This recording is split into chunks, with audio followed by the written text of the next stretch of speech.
Alright y'all, so soon the moment everyone has been waiting for is basically on its way, and it's been said that Lil Durk OTF Rico trial will start January 20th. Just days away.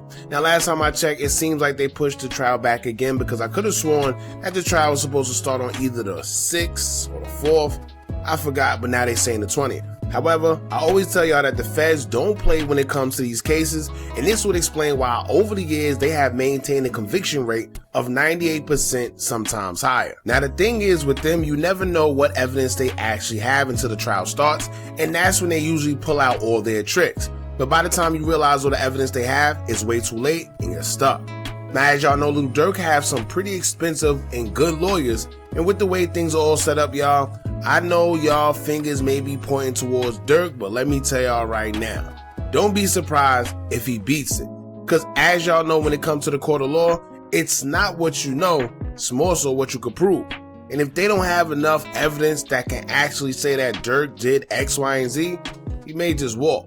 I always tell y'all that the law that's set for these guys are totally different than us, and at this point, nothing surprises me anymore. Remember, Durk was granted 3 bond hearings within 6 months, and this trial has already been pushed back more than once. 2 things that are normally unusual, but like I tell y'all, don't be surprised if something weird happens that would allow Durk to walk free within his case. And if so, it just is what it is. Now, aside from all that, new court documents have came out that proves there are multiple witnesses who are set to testify against Lil Durk when it comes to this trial, and despite everyone acting like they know who the witnesses are, all for clicks and views, honestly, no one really knows until the time comes. You can make assumptions, but until we actually know who's who, we just have to wait till the trial.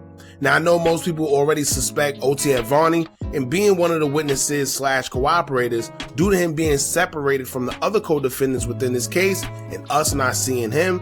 However, we'll just have to wait and see.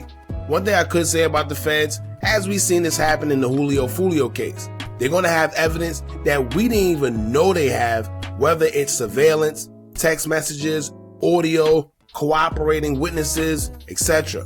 I mean, in the Julio case, we watched the feds bring Alicia's own friend to testify against her, and she didn't even see it coming.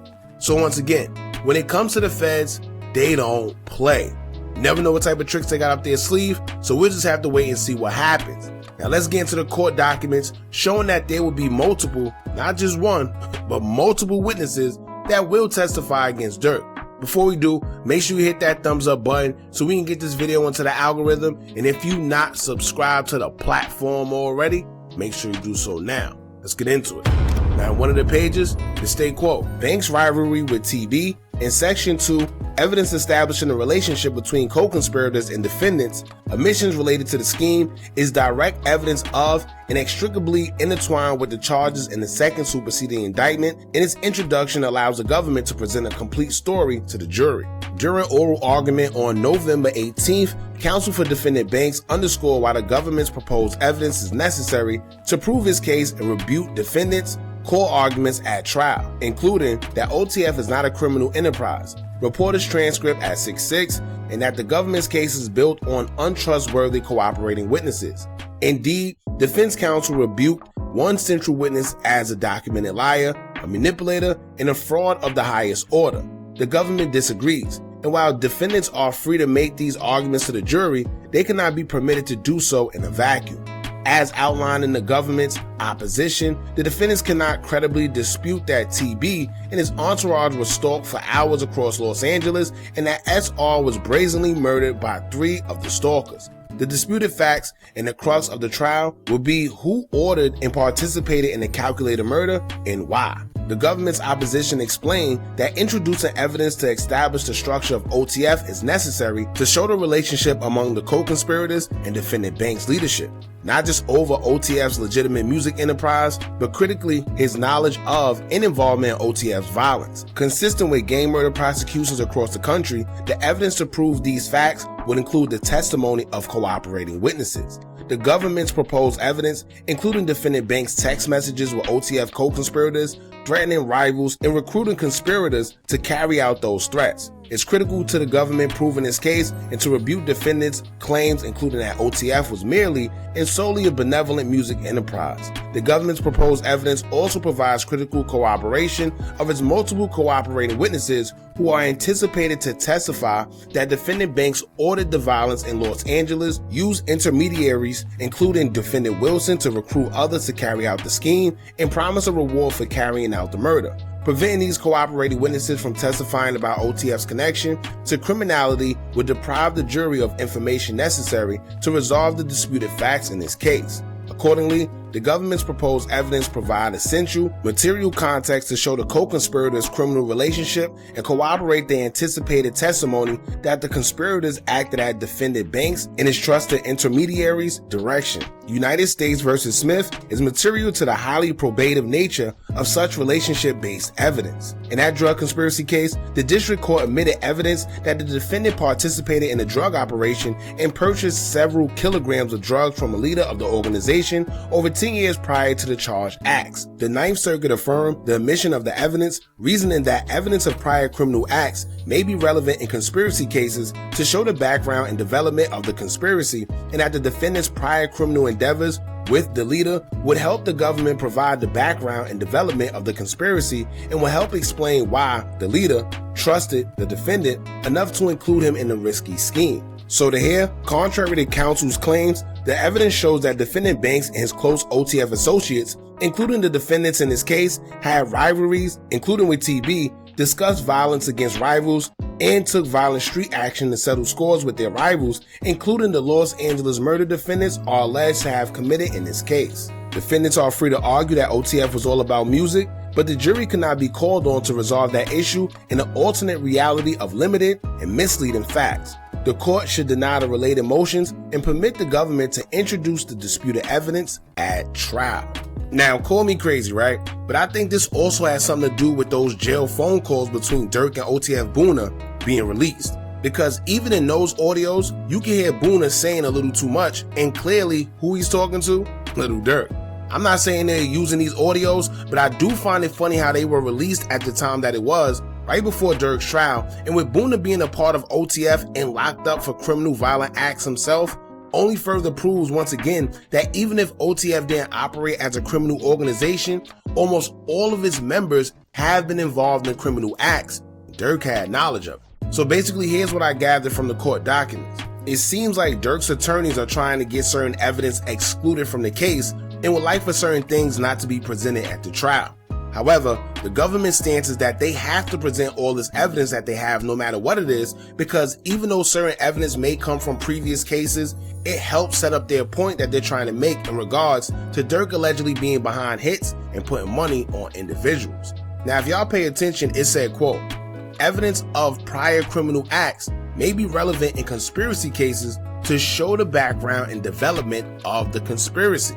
Now, this is relevant for a few reasons.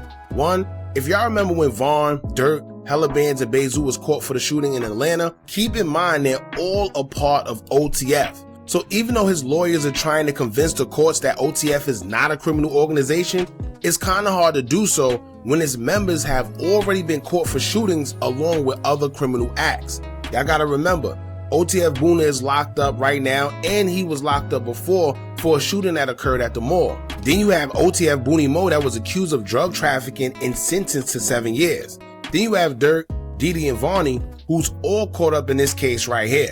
Hell, you even had the DJ, DJ Benz, who was also arrested and charged in August of this year. Then you have THF Bezu, who was affiliated and associated with Lil Durk and OTF and has a lengthy criminal history, who unfortunately he isn't here right now. However, he was also mentioned within this case himself. Now, also speaking of Didi, Didi also already has a history of being charged for catching a body, even though he was found not guilty. But when they go to songs like Beat That Body, they gotta see these guys almost celebrating on social media about getting over on the system. And I don't think the feds see that. Then you have Dudilo and Buka, who even though they aren't arrested at this time, they also have criminal backgrounds. So it's like everyone involved with OTF are just criminals, unfortunately, and that's the picture that the prosecutors is going to paint. Not to mention all the other members or people who are associated with OTF that has been arrested and charged for criminal acts as well. Now also, don't forget that Durk was already accused of putting a hit on Stephon Mack, who prosecutors believe that it was get back due to Stephon allegedly being involved in the shooting of Durk's brother Money Making D-Thing. It was a superseding indictment that Durk was mentioned in, and although they say he beat that, I hope y'all don't think that they were just gonna let all of that evidence go to waste. I personally think they didn't care to go along with that case too much, solely because they knew that they was gonna get him on this case. And who knows, they may use information from that case in this one to further prove that Durk allegedly put hits on people. Now let's also not forget that they claim to have phone records, text messages of the same suspects in Stephon's case, mentioning getting money from Durk right after the shooting. So when they mention using other information from previous cases in this upcoming trial, I don't put it past them that the feds got everything they need and they're just waiting to put everything together come trial time. Remember, when it comes to Little Pab, it seemed like they got everything, the motive, suspects, and whatever other evidence that they claim to have. So I guess we'll just have to wait and see come January 20th what's going to happen. Once again, don't be surprised if somehow Durk wiggle his way out of this one. But one thing I would say is that someone is going to have to take the heat. They're not just going to let this slide or let a body go unsolved when they have all this evidence that they claim to have to put on Lil Durk in the first place. So either Durk or somebody within that camp is going to have to take some time. But this should be interesting. Other than that, y'all jump in the comments, let me know what y'all think about this, who y'all think is going to be the testifying witnesses, and what y'all think is going to happen come January 20th. Don't forget to like, comment, share, and subscribe. Hit that bell so you're notified every time we drop new content. And remember, as long as you keep on watching, I'm going to keep on dropping. I'm out.